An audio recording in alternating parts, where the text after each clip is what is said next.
Did you ever walk across a carpet and got a shock when touching something metal afterwards? Then you have experienced static energy.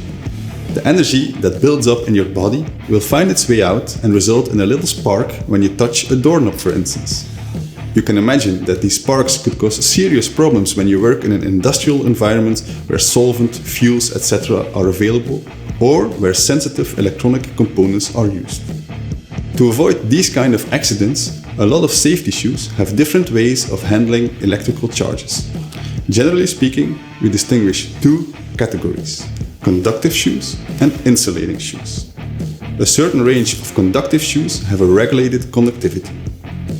The shoes within this range are either anti-static or featured with ESD. But what is the difference between both? Let's start with anti-static footwear.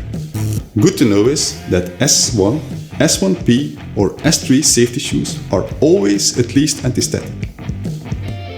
This means that these kind of safety shoes will not allow any buildup of static energy in your body. When a certain level of anti-static energy is reached, anti-static shoes allow the electrical charges to travel into the ground, to avoid that you get that shock when touching metal.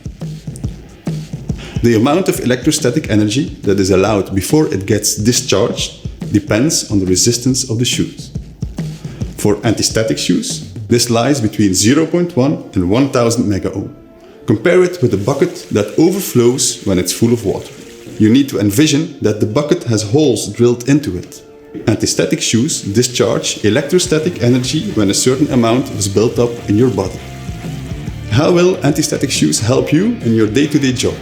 Well, by diverting electrostatic energy into the ground, anti-static shoes will avoid that you create sparks without wanting to. Sparks that could potentially ignite a fire when you work in environments with dangerous fumes, fuels or solvents around.